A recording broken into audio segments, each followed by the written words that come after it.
कधी भाषण माझी शैली नाही आहे ना, मी कधी एवढे मोठ्या सभेला संबोधन केलं आहे.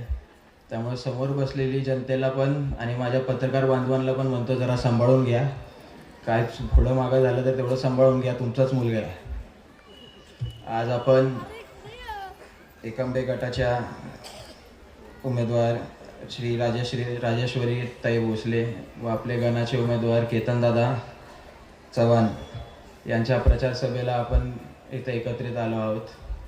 इकडच्या लोकप्रतिनिधींबद्दल बोलायचं झालं तर इकडच्या लोकप्रतिनिधींनी आजपर्यंत तरुणांचा नुसता वापरच करून घेतला आहे. त्यांना इलेक्शन पुरतं वापरलं आहे, त्यानंतर कधीच त्यांच्याकडे लक्ष दिलेलं नाही. दुसऱ्या बाजूला आमचे दया काका येतात. खरं म्हटलं तर ते दयान बाबा आहेत. ते कधी कोणाच्याही अडीअडचणींना सारखे तरुणीच्या अडीअडचणींना सारखे त्यांच्या मागे उभा असतात. आणि जेव्हा वेळ पडते, जेव्हा जनहिताचा विषय येतो, तेव्हा आपले दयान बाबा हे धुरंधरही होत आहेत आणि लोकांच्या हितासाठी कायम तत्पर पुढे असतात. राहिलेला प्रश्न आपल्या लोकप्रतिनिधींचा, मागच्या काळात त्यांनी मागच्या इलेक्शनमध्ये बऱ्याच तरुणांना त्यांनी आश्वासनं दिली होती. पण माझा एक प्रश्न त्यांना हा राहील की त्यांनी ह्या गटातली किती मुलं कामाला लावली ह्याचा त्यांनी खुलासा करावा. दुसऱ्या बाजूला आपले दया काका आहेत. ते DB ग्रुप माध्यमातून अनेको शेकडो मुलांना त्यांना नोकरी उपलब्ध करायचा त्यांचा प्रयत्न चालू आहे. मागच्या काळातही करत आलेत आणि येणाऱ्या काळातही त्यांचा हा प्रयत्न चालू राहील ह्याचा माझा विश्वास आहे. उद्याची येणारी इलेक्शनमध्ये आपण ग्रामपंचायती लेवलला जाऊन काम करताल ही मी अपेक्षा ठेवतो.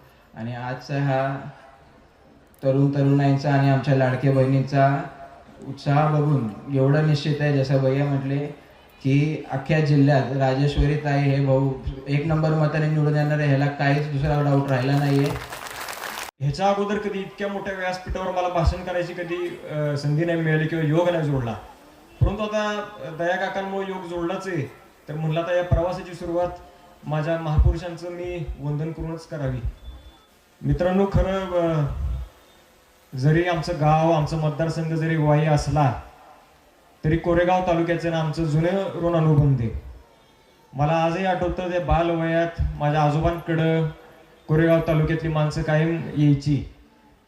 फार प्रेम दिलं तुमच्या तालुक्यानं आमच्या कुटुंबावर, माझ्या आजोबांवर दिले, माझ्या चुलत्यांवर खासदार नितीन काका पाटलांवर दिले.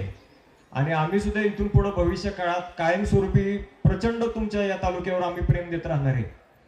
किसनवीर सहकारी साखर कारखाना असेल, सातारा जिल्हा मध्यवर्ती बँक असेल, या दोन्ही संस्थांच्या माध्यमातून आणि माझ्या कुटुंबाच्या माध्यमातून दया काका तुम्हाला जेवढी पण मदत माझ्या परिवाराकडून होईल तेवढी आम्ही तुम्हाला देणार आहे आणि तेवढी आम्ही ताकद तुम्हाला देणार आहोत. खरं तर आज स्वागत फारच आमचं जोरात झालं. जरा स्वागत बघूनच मी थक्क झालो. आणि अँकर साहेब, खरा अर्थ मी तुमचं खरं आभार मानतो. तुमचं कधी कोण नाव घेत नाही, तुमचे आभार कोण मानत नाही, पण काय होतो तुमचा खणखणीत आवाज, अंगावरच काटा आला.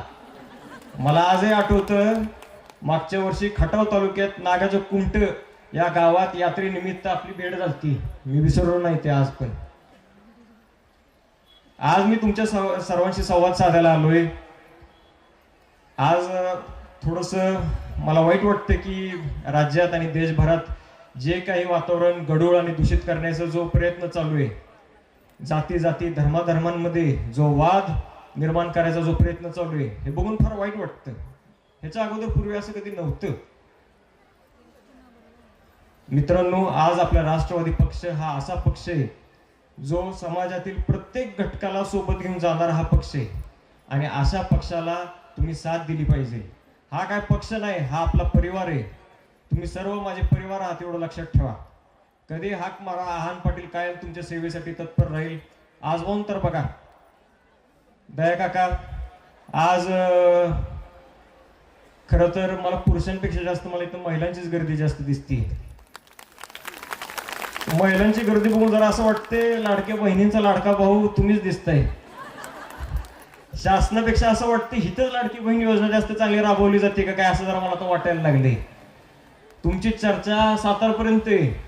तिरुपतीला देवदर्शन, केदारनाथला देवदर्शन, उज्जैनचं असेल, शिर्डीचं असेल, अक्कलकोटचं असेल, सातारपर्यंत तुमची चर्चा आहे.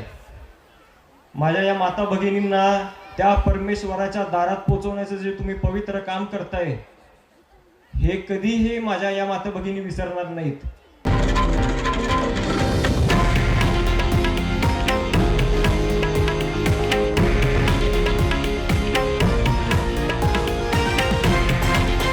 हे आहे देशातील नंबर 1 न्यूज नेटवर्क आणि आपण पाहत आहात TV9 मराठी, एकमेव.